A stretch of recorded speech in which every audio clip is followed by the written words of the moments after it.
everybody, and welcome back to another E5 podcast. Honestly, we're like a bus. Wait for one and two come at the same time. I am your host, Paul Meenan. I am joined by my tag team partners. Please introduce yourselves. Hello, I'm JW. And it's Dave Watts here, aka Sparky Ninja, with a fresh coffee. And I have a fresh drink. And today's one, we thought we would, I think enough time's come along. Enough time on that journey of maturity has come along. And we are going to do our favourite subject, diverted neutral currents, because there's a hell of a lot of a learning journey that's gone on in, I'd say, the last 12 months, Dave. And when we were in Ireland, you did a phenomenal piece of work with the support of JP Electrical on diverted neutrals. So I'm going to turn over the handles to you, and we thought we'd just refresh our knowledge on the whole diverted neutral piece, because your presentation was, I think, of a stepped improvement in everything that we have been trying to explain to electricians. So hopefully this becomes a new benchmark. Yeah, well, I mean, it kind of just covers some of the stuff that's been worked on as at that point, which was a few weeks ago in Northern Ireland when we were there. And obviously, we've done a lot of work already. There's videos on the E5 channel which you can watch back. John's got some excellent demonstration videos on diverted neutral on his channel. Is it 2 or 3, John? Yeah, 3. 3 on there with your nice ELV supply. I need to make that rig. It's got a nice little flashing on it. So what I did in Northern Ireland is I was kind of just did a catch up, because Paul, you'd already been over there the year before, and introduced the diverted neutral current. So I kind of when I was asked, I said, well, what would you want me to talk about? So I did one talk on thermography, and I did one on diverted neutral. So it's a bit of a catch up. And I kind of brought some of the things together that have been worked on. And so also compliments to the IET, because we used one of the animations from their website, which is in this presentation. And we also compliment Electrical Safety First, who are kind of working as a central hub for all the industry to try and collect and gather more data. But it's mainly a data issue at the moment, and we're trying to gather data on how much this is occurring. But the more we talk about it, the more we're aware of it. And the more we're aware of it, the more we're looking for it, and then the data will come in. And we are seeing probably once a week now, an electrician on Instagram is sharing, or on Facebook is sharing a phenomena. And because of these resources, they're checking it out to be diverted neutrals, and that is the case. So hopefully they're doing that, and they're reporting it in, so we can get a much better understanding on that. All right, I'll begin sharing. Okay. We seen this clearly? I do love the image. This is John's John Paul JP Electrical. He's done on his channel, his YouTube channel, a 15-minute video with animations explaining diverted neutrals as well. And you'll be seeing a lot of his style of images coming into stuff that Sparky Ninja does in the future, because I can do some animations, but to be honest, I ain't got time, and he's excellent at it. Normally, when you have someone who does animations for you, it's very hard, because if they don't know electrics, you end up having to you may as well do it yourself by the time you've explained it all. But he is an electrician, but he's also a great illustrator. He's actually, originally an illustrator. So you're going to be seeing an awful lot more stuff being pushed by me from him. So thank you to him for the stuff that he's provided here. It's a bit of a merger of my stuff and his. Right, so we'll start off with just the typical understanding of earthing systems. And here we have the illustration. This is from one of the guidance notes, I think it is. Guidance notes 1, maybe. Guidance notes 8, sorry. For earthing systems, PME. So on the left hand here, we have the PME system. And obviously PME, not TNCS, but PME specifically. And if you're thinking what's the difference, obviously look up PNB systems, because we need to address that this is a PME concern with multiple earthing. On the left, you can see we've got multiple earthing sources to a pen conductor. On the right is the issue here, which is where we have an open circuit in the pen, and that is creating the problem of neutral current diversion, or diverted neutral current. Courtesy of Mr. Meenan, was this? This was a few years ago. You had a joint being done outside one of your sites, I believe, and they had these two cable types. That is the supply cable for West Horndon Railway Station. And on the right is the former TNS, beautiful lead sheath, 4-core separate earth TNS conductor, 3-phase supply for 100 amp. And on the right was what was jointed and replaced with. But when you look to the head, you see a TNS lead sheath. But 2 meters below it, it then goes down to that monstrosity of a 3-phase combined neutral earth cable, which then started to tickle the itch. And I remember I actually, the true story, I fell on the staircase at home. I had them in my hand and they just laid on the ground and went, oh, I'm going to take a photo of that, because that cross section clearly explains it to an idiot like me. And that's why I took that photo. That's on my staircase at home. And I think I've got a couple of cut-offs of that, and I have that in the classroom. I show. Yes, you do. And it's just trying to understand the simplicity of the problem, and that's repairing old S&E cables with this new combined effort of a protective earth neutral, or the PEN conductor. Why is it an issue? It's an economical change. Obviously, it's a cheaper cable to put in, and for many years now, that's what's been done. Has there been a concern with it? Well, not at the time, but obviously we have concerns with it now. Looking at the data track, we have here 2003 up until 2022, and obviously there's more information now available. We should update this at some point. I need to do another Freedom of Information, because yes, there is more information. So it'd be interesting to see how it's trended. But as we have just said, we are trying to raise awareness, and raising awareness should mean that more people are looking for the problem to then make it obviously more evident. So we are going to expect an increase, and it's not a bad thing. It's a good thing, because we're more aware, and then we can definitely then stress the need to properly control this risk.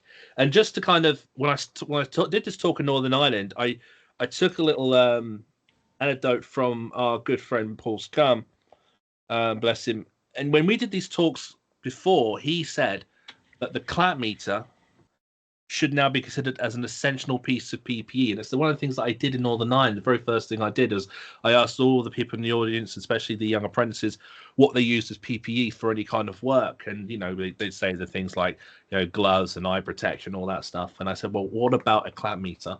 And then I used the video presentation to explain why.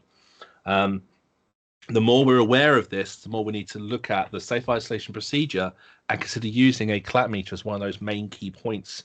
I think, don't let me speak for you, Paul, but isn't the Electrical Safety Roundtable going to do some work in that space? I have on my screen the book on Diverted Neutral Currents. Nearly there. Awesome. Yeah. So data has come in. This doesn't mean it's happening more and more necessarily. It could be happening already, but we're just not aware to look for it. And unfortunately, often up till recently, we're finding it through incident instead of obviously finding it through routine checking. So we're trying to raise awareness to make sure there's more routine checking. And then it might be, oh, crikey, it's here. What do we do next? And that's the thing that we address at the end of this little video here. What are the causes? What are the risks here then? So the open pen incident occurs. There'll be a number of risk factors. We're going to have a lot of heating occurring on the bonding system, the main protected bonding. And this actually is why we do increase their sizing for PME systems to accommodate this. Due to the general principles of Kirchhoff's law and the current divider, there's expected to be some current present in the bonding cables. And when this neutral current diversion started to be discussed a couple of years ago, a lot of DNOs were kind of speaking up, well, it's normal, it's supposed to be like that, current division. That's true, but actually what isn't in there, what they're not really thinking about is the fact that in the issue of the open pen, there's a voltage behind that when you disconnect. So whilst there's a current, there's a significant voltage there in an open circuit, and it's that's the actual problem. But there will be heating on these conductors. There's a potential for 400 volts to appear on a single phase installation at the purpose, the point of an isolation, which we'll show with one of the IET's images in a moment. So that's probably my most significant concern. But the heating of the conductors, heating of the earthing, and also just heating of infrastructure like gas meters and so forth have created significant risks of burns, fires, and consequently explosions as well. Dave, just on that as well, BS 7671 is not set up for that. So whilst the DNOs can say that's normal behaviour because of a value decision was made in the 70s to link neutral and earth, the wiring regs has never clearly defined that risk or the impact of that risk. Yeah, and it's and I remember having a chat with one particularly said it's okay for the current to be there, but the problem is, here's the difference in the diverted neutral world. If I take the circuit and I turn it off, then because there's no difference between neutral and the earth, there's no voltage. So the current being in that bonding cable wasn't a problem. It's sized for it. But then if I have an isolation, there's no risk with removing that bond because there's no voltage between the disconnected bond and the source earth anymore. But in the open neutral here, in the diverted neutral, there is a voltage difference. And that's what I spoke with a couple of guys at DNOs. They haven't quite joined the dots to realize actually this is a grave concern that hasn't, adopted. So they're thinking along the lines that it does one thing, but they're not thinking about the other factor of the voltage that's present in the open circuit. So, and I think it's probably worthwhile raising here, Dave, is the difference. There is one on the journey that we've been on. There's a fundamental difference in the understanding of the terminology. So electricians listening to this will know this is diverted neutral current or neutral current diversion. He said, she said, it's the same principle. DNC is a phenomenon where network neutral currents divert through unintended paths fundamentally. However, if you go over the fence into the DNO world, they call it net currents. Yeah. A net current is an imbalanced current in a circuit, on a network circuit, often stemming from the network or insulation issues. Both are very much intertwined, with key difference being the boundary of responsibility. So on a network, on a supply network, if there's an imbalance and there's a loss, it's a network loss. The minute it comes within the boundary of a fixed installation, it's diverted neutral current. Same problem, two different terms. So the new book that we're writing defines the difference between networks and fixed installations. It's kind of like, in other words, it's a network loss. It's not a problem until actually it's at that address. Yes. Now it's a problem.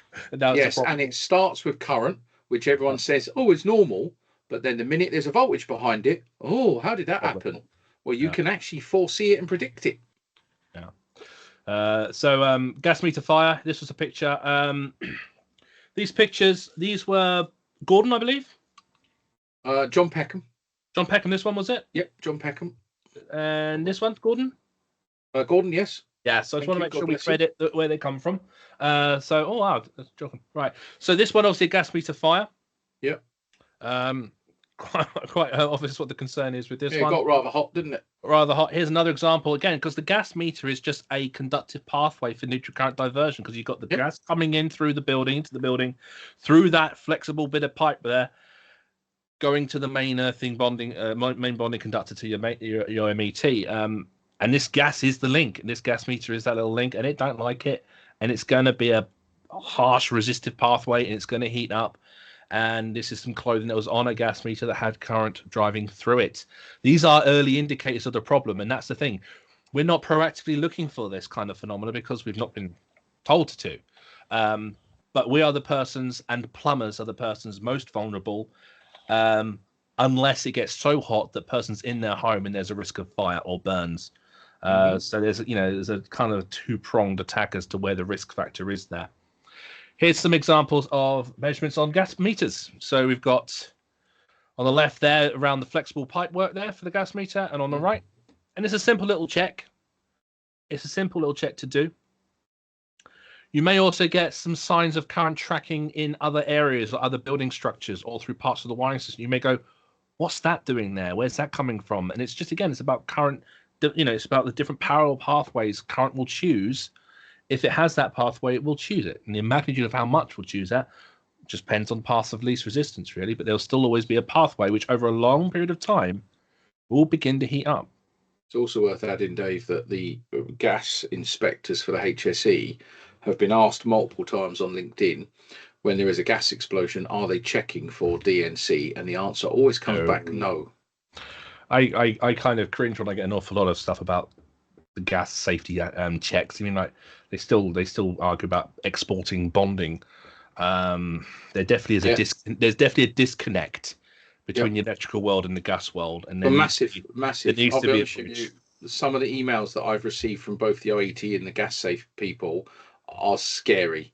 There is a huge disconnect in the gas world and the assumption of full compliance. And I mean, they bridge all their bonds. They use bridging bonds when they're disconnecting pipes. And yet we know there's instance where gas fitters taking out combi boilers, the union, the gland plate where all the pipes go, has effectively reduced the impedance enough to mask diverted neutrals. The minute they've taken it away, voltage between the pipes, it's a belt. Yeah. I'm so stunned. It's not checked. It's not looked for. It's just, again, it's about raising awareness, isn't it? I guess getting more cases out there for us to evidence and to revisit. Here's another one of John Paul's great picks, JP Electrical. So what he's done here, and this is from his video on YouTube, is he's just tried to illustrate in one picture all the different phenomena that's going to occur. And there's an awful lot going on here. But what we're looking here is at got the transformer to the left, and you've got a pen conductor disconnecting, going into the properties. You've then got in that property to the left. If you look upstairs, you've got that very important point here that the RCD protected device will not actually operate in a diverted neutral because the load currents will be in circuit, and it's when it goes from the circuit into the distribution network that then the actual open circuit occurs. So it will then return and then go into the main earthing terminal, find the connection to the main protected bonding, where it then finds the ground and it finds the neighboring neutral conductor that is connected, and we get diversion. So RCDs do not achieve any form of protection here. Yeah, that's a really important point, because a lot of people don't get it. And they still think, oh, there's an RCD there, that'll be fine, it will just trip and then it's all nice and fixed. But that is not how it works, because the break is not, or the problem is not within your installation, it's before your installation, and it's before all of your RCDs and all the other devices. So it doesn't matter whether you've got them or not, they're just going to sit there and think, oh, it's perfectly fine, just carries on as normal. And it's the problem is coming in from before any of your RCDs and other devices. So absolutely, RCDs are of no use in this situation. Indeed. You can see here we've got risks of touch voltage to taps, outside taps.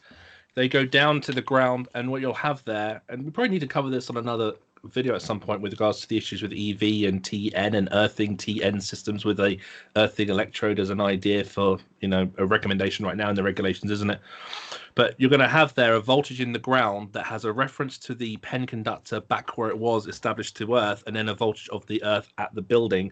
So you're going to have a voltage present between the standing point of earth outside and the tap. So you can get fairly nasty touch voltages externally in the property. And they obviously will then scale up as you go away from the point where they enter the ground. So you can get nasty voltages standing on ground touching exposed metalwork or even extraneous metalwork outside. You have RCDs that don't work, and you can see the high resistant joint connection there. He's got an illustration of a gas meter with a 5 amp or a 180 watt heating effect equivalent. And you saw one of John Pickerton's pictures there where we had a gas meter catch. So there's a number of issues, a number of phenomena that actually it could be a diverted neutral current that's creating that. And none of this is captured in our current safe isolation procedure or our current standard testing process for EICs and the EICRs. Okay, we will add, just at the end of this, we will mention or comment on the guidance notes 3 suggested guidance here. Paul alluded to what happens with plumbers. So there's an incident report here, a little case study. So this is a public accessible case study. I can't remember which power provider I got this from. I'll see if I can find it, and then I'll attach reference to it. So we have an incident description. A plumber has received an electric shock when installing a new boiler. They have split the copper pipework underneath the boiler, generating voltages, as obviously the boiler was a link. So they removed the link in the pipework which had current tracking through it.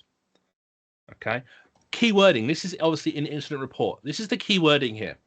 This has highlighted a historic neutral fault on the SPN supply. Okay, on the protective earth neutral supply there, single phase. The original supply cable was SNE, but hybrid PME, which is that nasty cable combination that we just looked at, had been installed many years ago when an old wall box was removed, and the pipework and our lead sheath were enough to mask the lack of neutral. But when copper pipes were split, it then became apparent. So this is existing problems in many other homes. We've just not had that scenario where a plumb has open circuited or the heating has got to that magnitude. And this is what we need to start looking for. Yeah, it's a historic fault. It's not a reaction to a new fault. It's an historic situation that is already there from a repair that could have been many years ago. So here's a picture of the boiler. Plumber received a shock. Pipe was split. So 2 potentials now had occurred as he open circuited the neutral. The reaction was to go to the meter. You see the fuse there on the meter cut out. Take the fuse out, pop that on top, and actually take the earth out of the actual header as well, just to get rid of that earthing arrangement for that installation. This again required an awful lot of what's going on, what's the solution, because again, there's not a lot of guidance, not a lot of immediate reaction, as Paul's already alluded to. A lot of DNOs, when you communicate with them, they're not quite sure on what's happening in the installation end and what the strategy is to actually attack this. We went out into the street and they found a cable under the ground. This is where they've cut it and capped it off. They've dug this up and they found this old joint here, and that's where the fault had occurred, from a poor joint many, many years ago. It was a fault that was done. It was energized and put into service. But the way electricity works, if it's a circuit, it's a circuit. It carries on, it runs. It's all about when we open the circuit. Where do we open the circuit? Do we do it by removing a boiler or a gas meter, or removing an earth from a bar, from a main earthing terminal? Well, Dave, or do we test for it and actually look for it? I've just had a joint fail that was done 5 years ago. 5 years ago? Yep, I was there when they did it 5 years ago, and it's failed within 5 years, just under 5 years. Joint in the street. And I've looked under the street in near some of your places, and there's a lot of joints in that street. It's all joints. There's more joints than there is cable. So this does feel like some kind of potential domino effect, which could happen as we add stresses to systems, as we lower our levels of maintenance. They'll have to establish a new method to kind of stop this happening in the future, but there's going to be that period where it kind of just gets recovered. All right, so I mentioned the IET. They have, if you Google broken pen, Mike Peace done a great article, and I believe that's where I got these animations from. I borrowed these animations.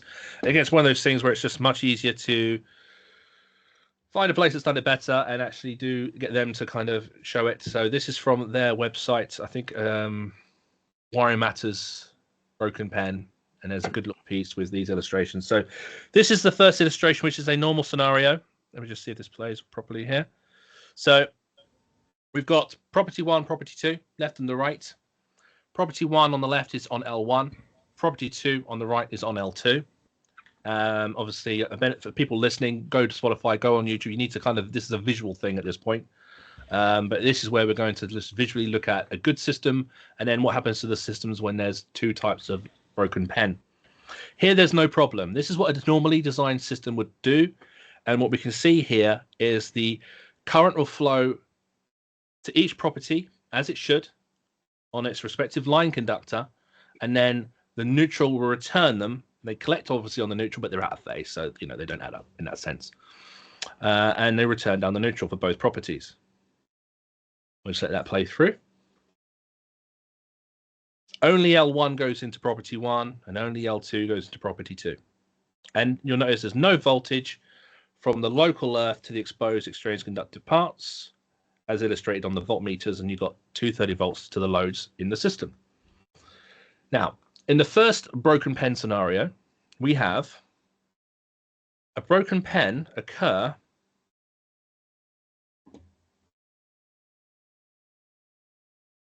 scenario 1, that here the broken pen has occurred at property 1. You'll see that to the left pointed out.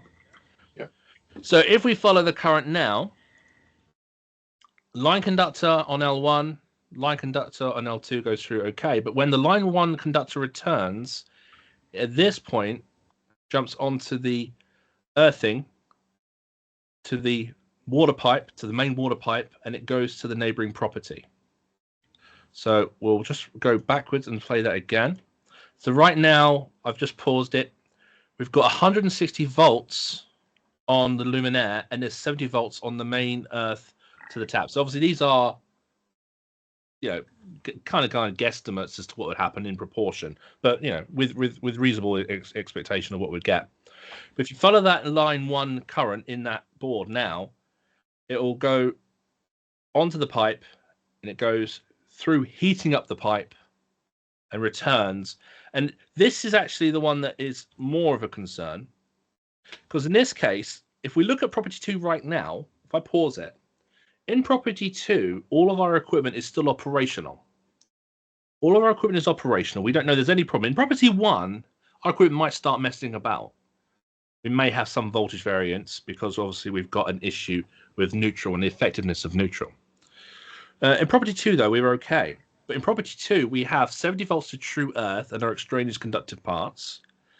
And if I go to property 2 and I do a board change, if I open circuit the bond from the earthing conductor, so I switch off, lock off, prove, test, prove, I then take the main earthing conductor out, or the earthing conductor out, and I have in one hand the earthing conductor and I have in the other hand the main bonding coming from the water pipe.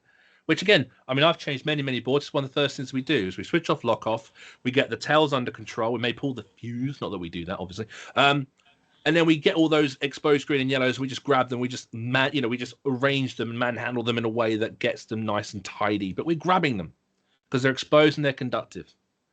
In this situation, there would be potentially 400 volts there because you've got L2 in the bond and you've got the reference voltage of L1 in the other system. So this is actually quite a dangerous scenario, and this is probably our biggest concern here. So we'll just let that one play on, and then we go to the other scenario. The other scenario is when the broken pen is not on one house only in the street, but is actually further along here, and you'll see this broken pen is now actually closer to the actual transformer, and then we have both properties, line 1 and line 2, feeding back. They can't go back at all to the source. So neither of the properties neutral can return to the transformer via the method it's supposed to. So instead, they have to go back via each other. So now both systems are going to kind of become like a delta system, and they're going to share the phases. But if you look at the voltages present, the system should have immediately made you aware of this because your equipment most likely will probably not work anymore. Because this would be a quite nasty voltage climb, and a lot of the equipment probably would cease to function. So in this situation, hopefully clients have identified a problem, called an electrician to come in. But again, we'd have to determine how to test for this and how to identify this. But here we have We've not been taught to look for it. We've not been taught to look for this. But here we've got nothing returning to the transformer on the neutral. They're going back via each other's phases. It creates this problem. Crazy. Very crazy. The first scenario is the first example is my more concern because again the system works, the system operates, but we may have 3 phases when we isolate the board. This kind of system's also horrible, but hopefully this one should make itself known. Hopefully more often. And this is it's worth noting as well, Dave, if you applied this to a tower block, because tower blocks in a lot of buildings they have separate supplies, they bond it, and there is in the UK power network standards for years warnings about circulating currents. Circulating currents, yeah. So this is just diverted neutrals. These animations, as I say, they're from the IT's website on broken pen. So do go to look at Mike Peace's article on it. Look at these. The more we try to understand this, the more we can understand why it's important to test and check for it. And it might mean that we have to go to neighboring properties. We have to communicate to actually get a better grasp of what's going on. So what have we got to work on this now? Well, Guidance Notes 3 had some work done. So there's been some ways to go, okay, well, what do we do? There's no specific one thing to look for. So we're going to look for a couple of different phenomena. So in the situation of, again, in this original fault case here, if this is a metal board, you know, if I get to the fault point in the video where there's actually the fault there, if there's a metal board, we'll have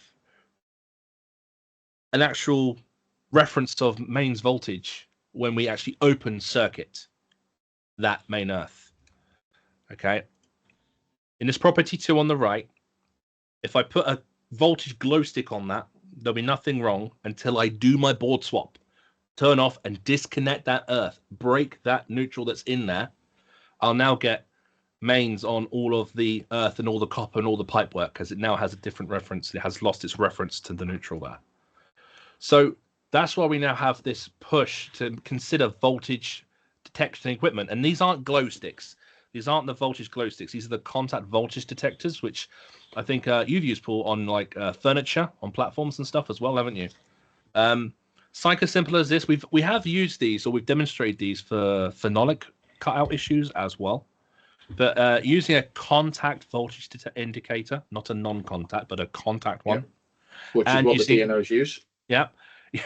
One of the electricians in my Discord server had that issue once where he had a phenolic issue, and he detected the correct thing. He did it right. He found the phenolic issue. He said that's 50 volts. It's accessible 50 volts. He called the DNO. The DNO guy came out and he got his glow stick out. And his glow stick lit because obviously it's mains. And so the lad in the Discord server got confused. He's like, have I done this wrong? So he went onto the Discord server. He asked on there, and we sent him the Macopa guide, which he then got onto the phone to the DNO. Macopa guide, this number, I think it was like number 19 or something. And the guy came around straight away. His supervisor came around. They changed the cutout within 3 hours. But sometimes the DNO, they also need support in understanding, and they also need support in understanding what to react or what to actually learn, as from electricians even. So guidance notes 3 has this in the back. We need to look at what the dangers are, and we need to look at how to check for them. There's no specific exact method. It's more of a process of elimination. So they have this table. Again, thank you for John for these pictures. So step 1, step 2, step 3, step 4, and so forth. So I won't go through this, go and read it in Guidance Notes 3, but the basic point is you start here by, before isolating, check if there's current in the actual bonding there. And the reason we want to do that is we want to know what the net value of current in the bonding is. If we then isolate the system and there's still current in there, well, that current's not from our system. Yeah. If you're familiar with like protective conductor currents and such, there is equipment in our installations that just leaks current or uses the earth as a pathway for current to flow. So the first thing you want to do is look at what the value of current is before isolation. Go, right, I've got 2, 3, 4, 5 amps or whatever. Now, bear in mind, in commercials, that could be 20, 30 amps, and that could actually be normal. That doesn't have to mean that's neutral. That could be normal. So if you see that magnitude in a larger site, that could be perfectly normal, but you don't want to then go, oh, I've got diverted neutral and have to very just shut down, when really that's normal. So, Dave, just on that as well, if I could just interject. So the Energy Networks Association statement on the national average net current loss is 3.7 amps. So they expect 3.7 amp loss on any branch circuit or any feeder, which could easily come into an installation. And as I think we discussed in our last video where John was going through the various switch, you could easily on a single phase or 3 phase get anything from 20 milliamps leakage up to 500 milliamps leakage in normal operation.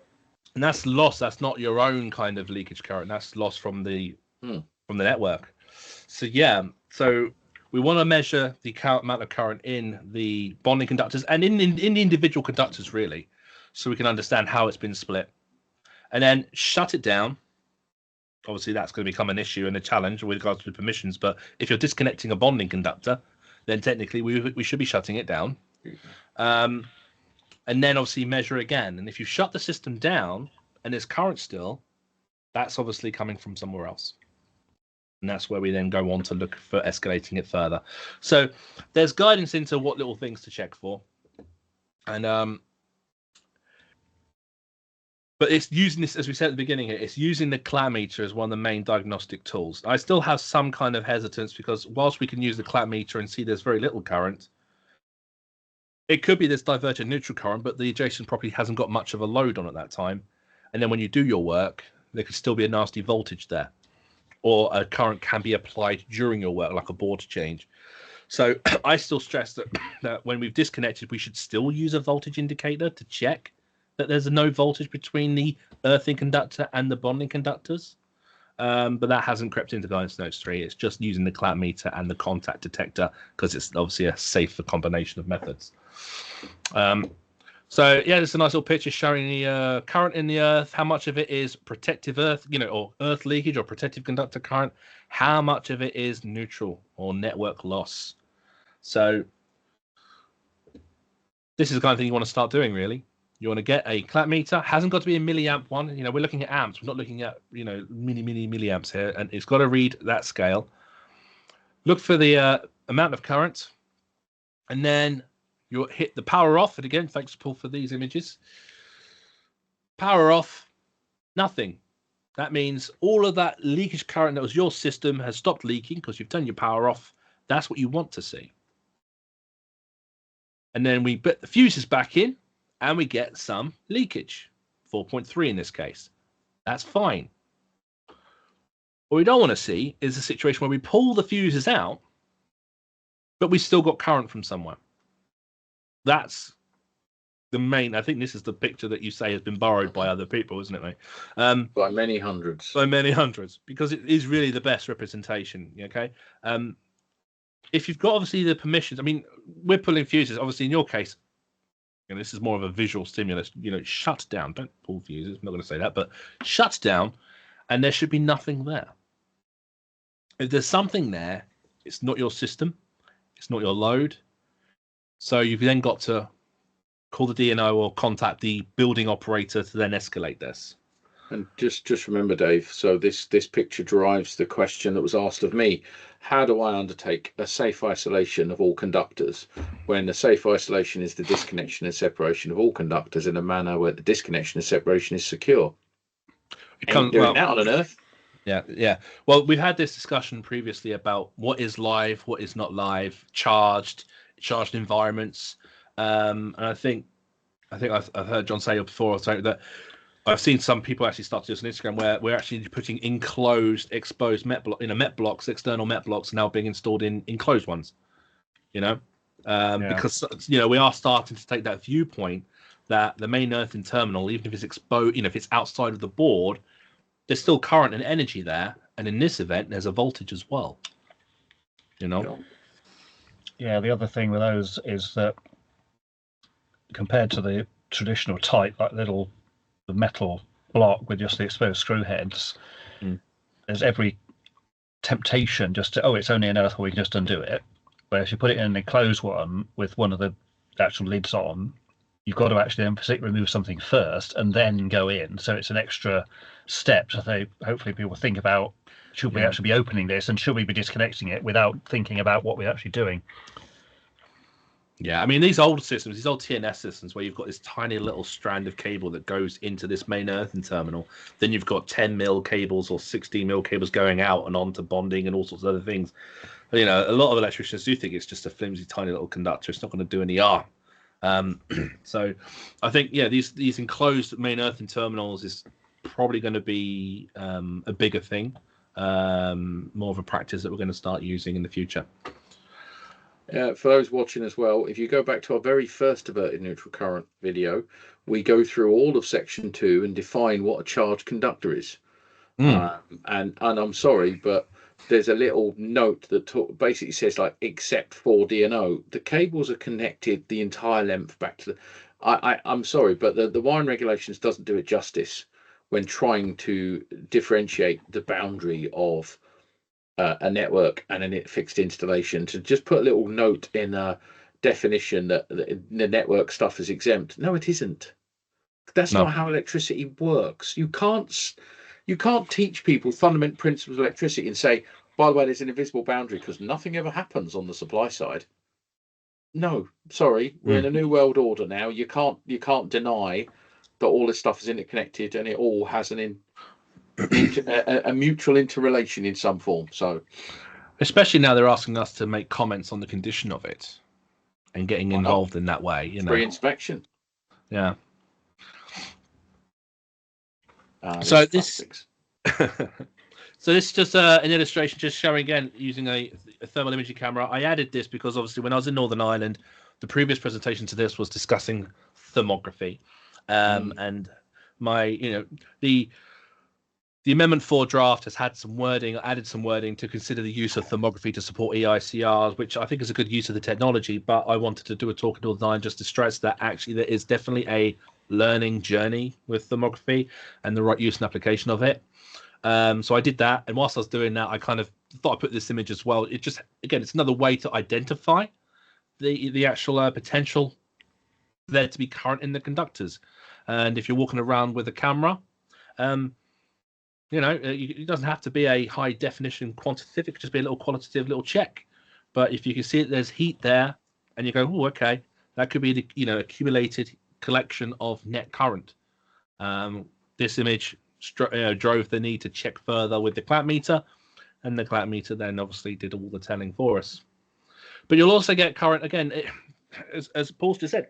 Electricity doesn't follow those rules and those procedures and those boundaries. It won't go the way we tell it to go. If it finds another way back to source, it will choose a way back to source through any other wiring system or any other means that it can.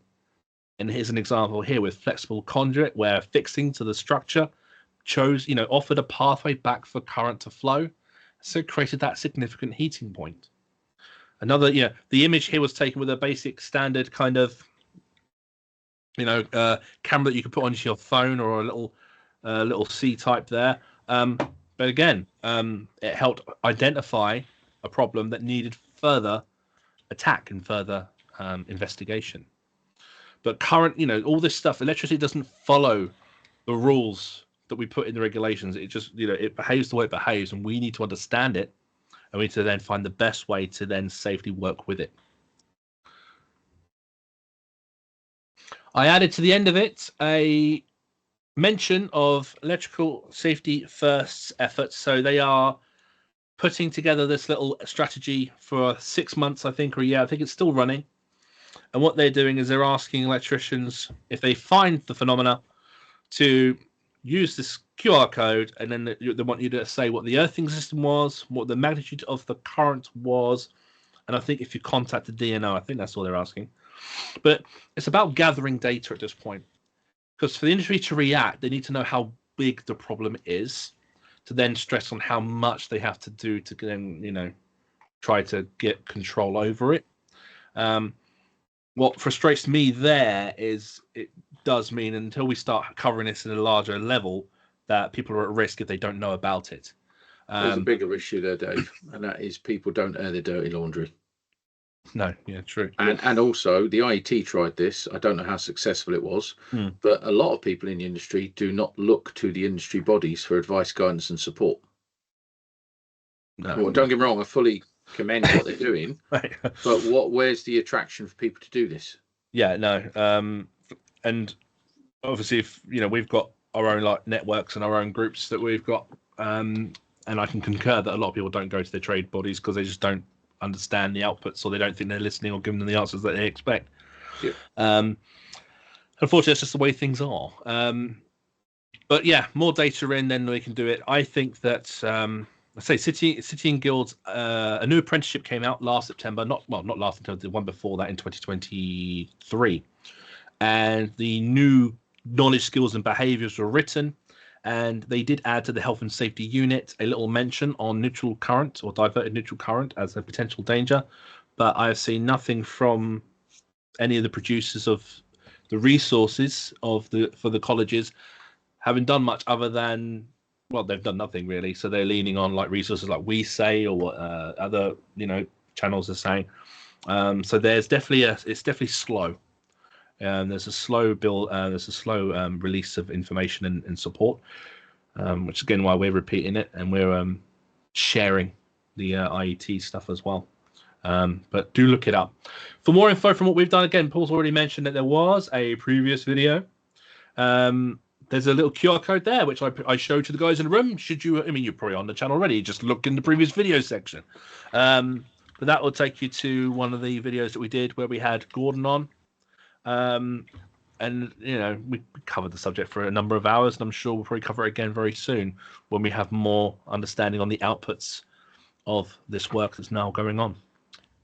But that was the talk that I did in Northern Ireland. I say Paul went last year, and we both went. Paul went the year before. We both went last year, and in the room, it still felt like it was new information. To be fair. And again, thank you to John or JP Electric. You'll see a lot more in stuff that I make from him in the future. So there we go. That's the talk that I did. I will stop sharing, and then we'll just close this off. See where are things now? Where do you think we're at with this subject?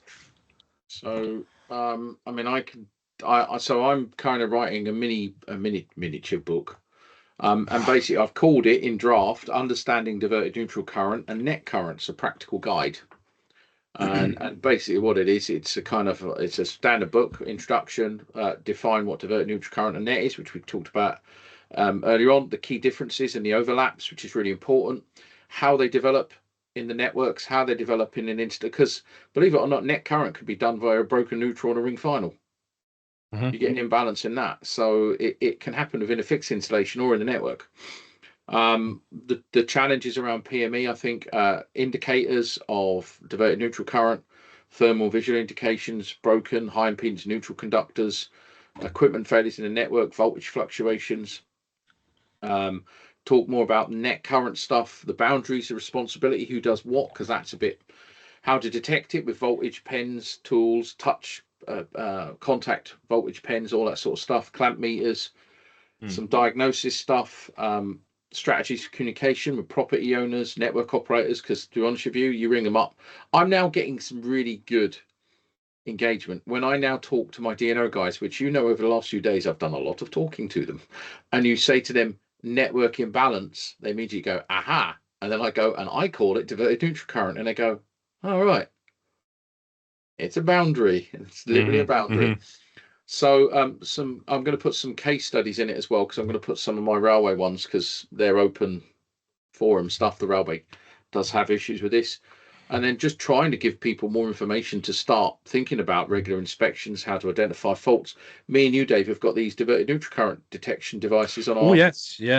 I connected mine up.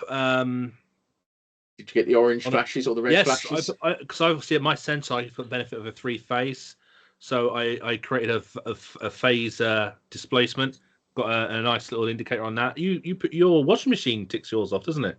My washing machine, my VSD drive, every time it goes into spin cycle, it chucks the same amount of current down the neutral as it does the earth, and then I get a dual amber flash. Yeah, that is interesting. It's fascinating just using CTs. So one directional on the line, one directional on the neutral, and bi-directional on the earth. I think it goes into a little printed circuit board with some electronics in it. We're lucky we've got kind of like an early prototype of it, but my God, they're going to be powerful if they go into essential. the market. It's essential because information, it's about having the right amount of information and having understanding what to do with it, and this is quite important because, as you saw with the what happened with the plumber there, it was a historical issue that had been masked by the pipe work and the lead and all of that stuff, and it was only when they opened it. We want things that will detect it when it occurs. Yes, so let's stop talking and let's let John tell us his thoughts. So John, this has been a new presentation to you, because this is one that Dave did in Ireland. Yeah. What are your thoughts on the journey, the never-ending journey of diverted neutrals? Well, it's still going on, isn't it? It's only the first bit. There's a lot more yet. I think the main takeaway for anyone listening is that don't assume that earthing conductors and bonding conductors and all this stuff are safe, because they might not be. Now, of course, they're not all going to be dangerous or whatever, because these things don't happen all the time. But if you are going to disconnect these things, check for current first, and if there is current there, then it could well be a problem. And I think that's the key, isn't it? We're not trying to panic people. We're trying to say just make it part of your checks. Yeah. I mean, if it does occur, know what to do with it.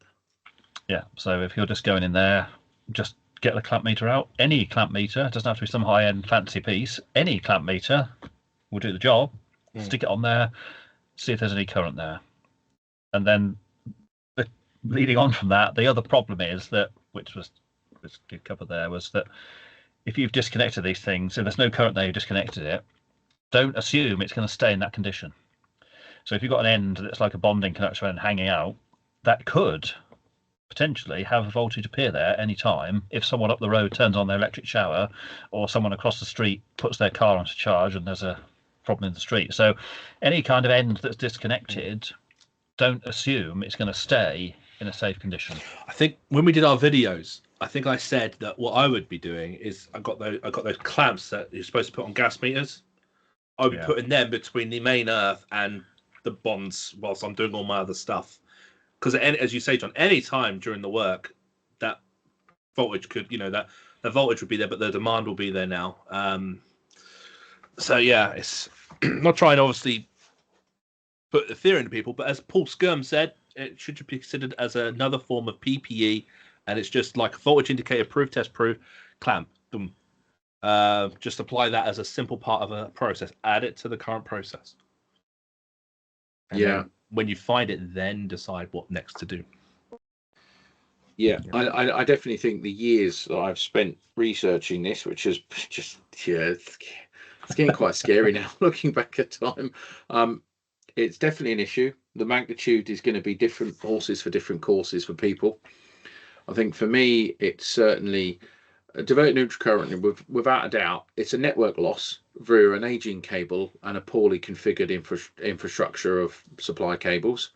The magnitude of the impact that it can have differs depending on age of network configuration. Because you could have someone, rightly so, John, someone goes plugs in an EV charger on a cable that's absolutely knackered. You could have someone mucking around in leak boxes in the streets. But the Janet and John simplicity of it is, if you check for diverted neutral current and you find something, you should be intelligent enough to be able to go, right, is this installation leakage? Can I switch it off? Okay, if I've still got something, I've got a problem. What is that magnitude? Is it a normal nominal network current of 3 amps because it's aging? Is there anything the DNO can do or will do? And if not, what other mitigations can I have? Because if you know it's there, what I would probably do is even issue a danger notification to say you actually should have some broken pen detection put on this installation. Because it's like with anything, Dave. You know, I've suffered a few failures of supplies over this wonderful jolly Christmas New Year break, but there's nothing I can do to influence the DNO other than say go and get me a new supply. And even when you say go and get me a new supply, there's so limited resources, it can take you still up to 2 years. So what do you do in the meantime? You need to understand that this diverted neutral current could eventually leak into your installation, and eventually a nasty little voltage will grow behind it.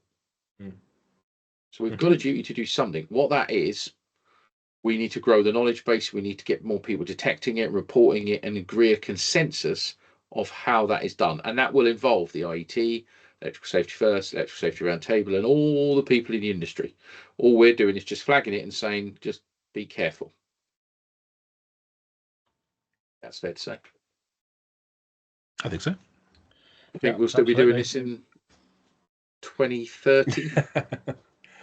I mean, when open pen detection technology or neutral current diversion technology, whatever it gets called, comes out and is like, an affordable option, maybe, I would even consider maybe even putting C3s and mentioning it to clients if I think that there's an aged network, there's evidence of adjustments to the network or changes in demand on the network, and I know that they're a legacy network and there's a public TNS. So I think we haven't quite mentioned is the terminology of TNS is basically changing to public and private. So if we have the private TNS, then we can consider utilizing it as a TNS system.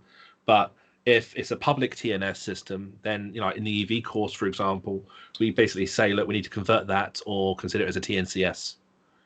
So when you have like high rises and things like that, or poor, neglected systems, then there may even be justifiable cause for that in the future. Just to help support the consumer with the risk. Maybe we should rename diverted neutral current to diverted net current. Yeah. Ooh. There's a harmonized name. Yeah. Well, it would help if everybody in the whole industry was talking about the same thing with the same terminology, wouldn't it? Because otherwise, you're going to get. So there you go, Bagsy diverted net current. Just sticking it out there. Use what you want. The same principle. The most important thing is that people can go home safe and they can make sure that their customers are safe. Because our industry has a lot of difficult conversations that I, in my opinion, it doesn't want to have. It can't have because it ruins too many stakeholder relationships.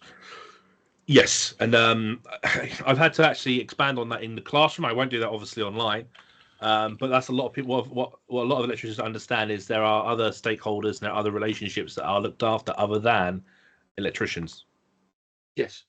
And we get electricians moaning about why we're doing this, why we're doing this. You have to look at the bigger, if you were to ring fence the industry and what decisions are made, you'll realize how big it is and how many of the stakeholders aren't electricians or electrical contractors with regards to what we do. Indeed. Right. Well, on that bombshell, I think we'll end this for 2025. John, you got any final thoughts? Yeah, there's one point in that. Obviously, if you're going to fit EV charging or whatever, there are devices currently on the market which claim to detect open neutrals, but basically they don't at the moment. They just, is the voltage out of range? Oh, let's disconnect it. That's not detecting any current whatsoever. In the future, there will be devices which do monitor current and all that, but basically what's available today is not detecting open neutrals or open paying conductors. No, it's just a voltage thing, which will work in some cases, but equally not in all of them. So just be aware of the limitations of that particular type of technology. So it's a consistency for Mr. JW.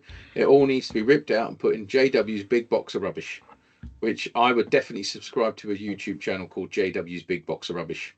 Because you could do in 5 years shorts. will be all the EV chargers. Well, you could do shorts where you could just say, here we have something, it's a load of old rubbish. Drop it in the box, job done, YouTube short. There you go, John. Not that you need the YouTube subscribers. But anyway, okay, Dave, any final thoughts on this before we part? No. I just think if you're an electrical contractor or an apprentice and you haven't got a clamp meter, then ask for one or buy one. And if you ask for one to employ your boss and he goes, you don't need one, you don't do testing or anything like that or whatever, you just do like dead changes or anything like this, just again get them to watch this, get them to watch John's videos and stuff. Because if you're going to do any kind of work on a system that is fully isolated, fully disconnected, and there's an earth and there's bonds, and you're told to just go for it, that could be a problem. So it's better to have it and not need it than need it and not have it. So get one. Anyone, as John said, doesn't matter which make or anything like that, but get one and check as part of your isolation process. Yeah, there's so much talk about the safe isolation procedures, so much strategy right now. Permission, identifying the thing, switch off, lock off, prove, test, prove, GS38, blah, blah, blah. Yeah, great. But we need to add this. We need to add this bit. And we need to start considering earthing as a line conductor. It's combined neutral, regardless of what the wiring reg says. Pen conductors, this, that, and the other. It's a pen conductor. It's a neutral conductor. It has charge on it. You need to consider it and treat it as a line. It will eventually get there. It will take decades, but we'll get there. Kicking and screaming, no doubt, but we'll eventually get there, I think. Well, technology is definitely not going to make it any less of a charged conductor. I don't know what the Americans will do. They go, it's ground. It's hot. It's ground. It's hot ground. Hot ground. Hot ground. Is the ground hot? Yeah, probably. Yeah, well, let's call it hot ground. Yeah. HG. Yeah, that's an interesting story for another day. Okay, well, there you go. That's it. Thank you very much. Just as far as future podcasts go, don't know. Probably we'll do some EICR coding this summer. We'll wait until something comes along that's really worth talking about. I'm sure there's stuff in our inboxes or on chat room somewhere we've said we'd do it, but it's all about time. I'm trying to this year get my health a lot better because there's only so much time you can ramble on about stuff. John, you're going to carry on doing all your YouTube wizardry stuff, aren't you? Definitely. Of course he is. Number one subscriber. No, I'm not his number one subscriber, but I do subscribe to him, bless him. Okay, great. Well, then, thank you very much for watching. Thank you very much for listening. We will be back at some point, no doubt, if worst case scenario, some EICR coding and Amendment 4 when that gets revealed. Oh, God, Amendment 4. Mm-hmm. Yeah. So, thank you very much for listening. Thank you very much for watching. Until the next one, take care of yourself, everybody. Peace and love and each other. Bye-bye. Bye-bye. Bye.